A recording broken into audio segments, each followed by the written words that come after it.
کس طرح سے رشتہ داروں سے چھوٹی چھوٹی باتوں پر لڑ پڑتے ہیں، دوستوں سے چھوٹی چھوٹی باتوں کو بنیاد بنا کر کئی دفعہ اس میں اتنے بڑے بڑے عنصر شامل ہو جاتے ہیں کہ ہم تکبر کا شکار ہو کر، ہم بڑے ہیں یہ چھوٹے ہیں، ان سے ہمیں تعلق کی ضرورت ہی نہیں ہے، ان کی ہمیں ضرورت ہی نہیں ہے، ہم چھوڑ دیتے ہیں، تعلق توڑ دیتے ہیں۔ آقا علیہ الصلوۃ والسلام نے اس کو پسند نہیں فرمایا، اللہ اور اس کے رسول نے اس کو پسند نہیں فرمایا۔ اسی حوالے سے مختلف معاشرے میں سماجی رشتے، جتنے آئلی رشتے ہیں ہمارے، اس تعلق سے علماء کی رہنمائی چاہیں گے کہ اس حوالے سے ہمیں ایک مسلمان کو کیا کرنا چاہیے۔ سب سے پہلے تو مفتی صاحب صلہ رحمی سے مراد کیا ہے؟ قطع رحمی کیا ہے؟ صلہ رحمی کیا ہے؟ بسم اللہ الرحمن الرحیم۔ کروڑوں درود و سلام ہو حضرت محمد صلی اللہ علیہ وسلم پر اور آپ کی آل پر۔ دیکھیں، صلہ کا معنی ہوتا ہے جوڑنا، اور اس کا ایک معنی احسان کرنا، بھلائی کرنا بھی ہوتا ہے، اور رحم جو ہے وہ قرابت داری اور رشتہ داری کو کہتے ہیں۔ مطلب یہ ہے کہ رشتوں کو جوڑنا، یہ صلہ رحمی ہے۔ ٹھیک ہے۔ اور اس کا متضاد ہے قطع رحمی، یعنی رشتوں کو توڑ دینا، تعلق توڑ دینا، قسم اٹھا لینا کہ میں تیرے ساتھ بات نہیں کروں گا، میں تیرے پاس نہیں آؤں گا، اب ہمارا آپس میں کوئی تعلق نہیں، یہ قطع رحمی ہے۔ جہاں صلہ رحمی کا بہت بڑا اجر ہے، وہاں قطع رحمی پر بہت بڑی بڑی وعیدیں بھی آئی ہیں۔ یہاں تک کہا گیا شب برات میں بہت ساروں کی بخشش کر دی جاتی ہے، شب قدر میں بہت ساروں کی بخشش کر دی جاتی ہے، سوائے قطع رحمی کرنے والے جو رشتوں کو توڑ دیتے ہیں۔ جب اللہ تعالیٰ کی رحمتیں چھما چھم برستی ہیں، وہ ان رحمتوں سے بھی محروم کر دیے جاتے ہیں۔ دیکھیں، ہم جس پیارے نبی حضور جان رحمت صلی اللہ علیہ وآلہ وسلم کا کلمہ پڑھتے ہیں، اگر ان کی 63 سالہ زندگی کو سٹڈی کیا جائے، اس میں آپ کو منافرت نہیں ملے گی، اس کے اندر آپ کو جو ہے وہ بے جا دشمنی نہیں ملے گی، اس میں لوگوں کو دھدکارنا نہیں ملے گا، مجلس سے بھگا دینا، دھدکار دینا، کسی کو اگنور کر دینا۔ نبی پاک علیہ الصلوۃ والسلام تو اتنے شفیق کہ کوئی بات کرتا تو جب تک اس کی بات مکمل نہیں ہوتی تھی اپنا چہرہ نہیں پھیرتے تھے۔ یعنی قطع رحمی تو بہت دور کی بات ہے۔ آپ بات کرتے، کوئی جیسی مرضی بات کرتا تو مکمل توجہ دیتے تھے اور ساتھ میں مسکراتے رہتے تھے۔ یعنی سب سے زیادہ اما عائشہ صدیقہ فرماتی ہیں، ہم نے گھر کے اندر سب سے زیادہ مسکرانے والا حضور جان رحمت کو پایا۔ حالانکہ آپ تو روتے بھی بہت زیادہ تھے، اللہ کے خوف میں آپ فرمایا کرتے تھے جو میں جانتا ہوں اگر تم جان لیتے تو تم تھوڑا ہنستے، زیادہ روتے۔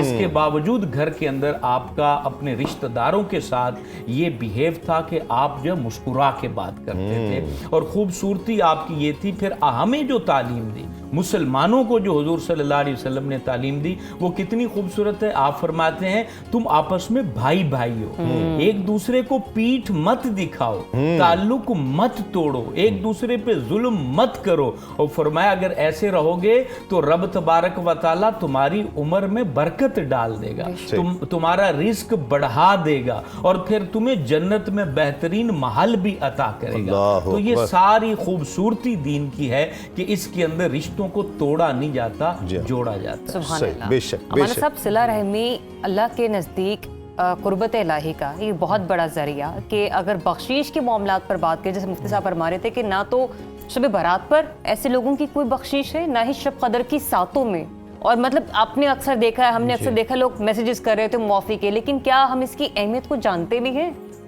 دیکھیے، پہلی بات تو یہ ہے کہ ہم قرآن کی روشنی میں اس پر بات کر لیتے ہیں تاکہ بات واضح ہو جائے۔ قرآن مجید میں اللہ سبحانہ و تعالیٰ نے جہاں پر دوسروں کے حقوق کو بیان کیا ہے، یتامہ، مساکین، تو وہاں پر ذوی القربیٰ کا بھی ہمیں ذکر ملتا ہے۔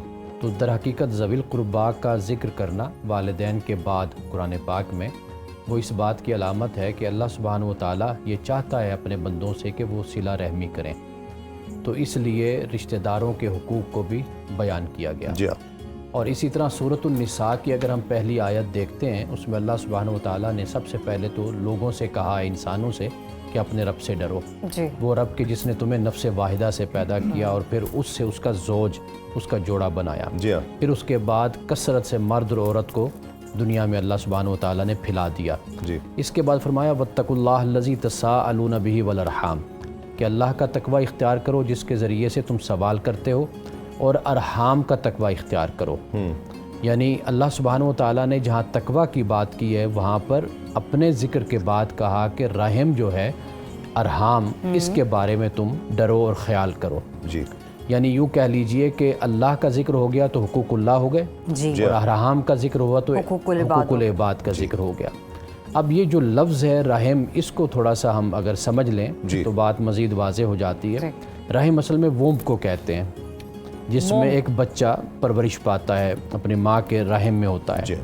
تو رحم در حقیقت وہ بنیاد ہے، وہ تعلق ہے کہ جس کی بنیاد پر سارے جڑ جاتے ہیں آپس میں۔ جی، یعنی جیسے دادی کا رحم ہے تو اس سے میرے چچا کے، تائے کے بچے سارے کے سارے ہم وہاں جا کر اس سے جڑ گئے۔ ہماری پھپھو ہو گئی تو سب کا تعلق وہاں جڑ گیا۔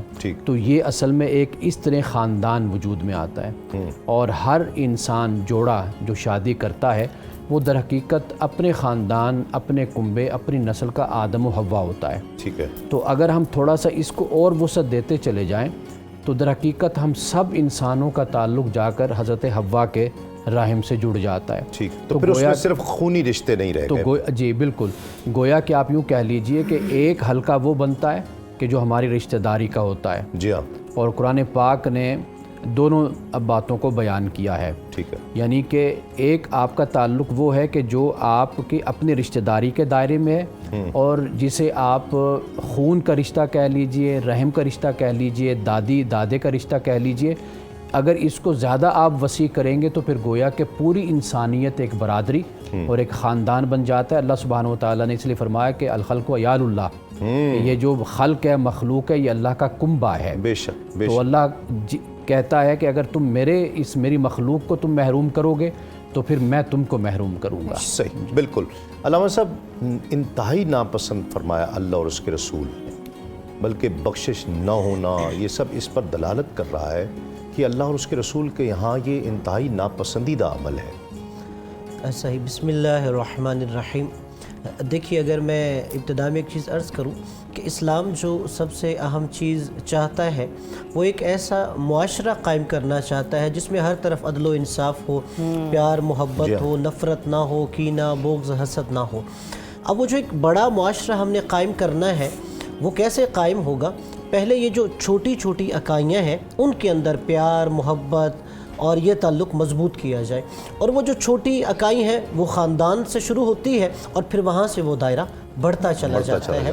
اس لیے جو گویا اسلام نے ہمیں خاندانی نظام دیا ہے، جو ایک فیملی سسٹم ہے، اس کی ایک خاص اہمیت ہے۔ بلکہ یہی اگر ہم دیکھیں، ٹھیک ہے مغرب کے اندر بہت سی ہم کہتے ہیں کہ اچھی باتیں ہیں، لیکن سب سے زیادہ وہ جو پریشان ہے وہ اپنے خاندانی نظام سے ہے، اور یہ ہم مسلمانوں کے پاس بہت بڑی نعمت ہے۔ اور یہاں پہ یہی وجہ ہے کہ بسا اوقات ہم جس ملک میں بھی رہتے ہیں کہ وہ کوشش کرتے ہیں کہ ان کے بھی خاندانی نظام کو منتشر کیا جا سکے۔ تو اس لیے اسلام نے خاندانی نظام کو جوڑنے کے لیے بہت زیادہ تاکید کی ہے، تاکہ یہ چھوٹی سطح پر پیار محبت تعلق مضبوط ہوگا تو پھر وہ بڑا معاشرہ بھی وجود میں آ سکے گا۔ اور اگر اسی بنیاد پر وہ پیار محبت نہ ہو تو ہم کہیں پورے معاشرے میں ہر طرف پیار محبت قائم ہو سکے گا، وہ ممکن نہیں ہے۔ اور یہی وجہ ہے کہ امام علی زین العابدین علیہ السلام فرماتے ہیں کہ صلۃ الرحم تعمر الدیار، کہ صلہ رحمی ایسی چیز ہے جس سے گھر آباد ہوتے ہیں، وَتَزِيدُ فِي الْأَعْمَارِ، اور عمریں زیادہ ہو جاتی ہیں۔ آخر میں جو آپ کا جملہ ہے وہ غور طلب ہے، وہ کہتے ہیں وَإِن كَانَ أَهْلُهَا غَيْرَ أَخْيَارٍ، اگرچہ کہ صلہ رحمی کرنے والا نیک نہ ہو پھر بھی اس کا گھر بھی آباد رہتا ہے، عمر بھی بڑھ جاتی ہے۔ واہ واہ، کیا کہہ رہے ہیں۔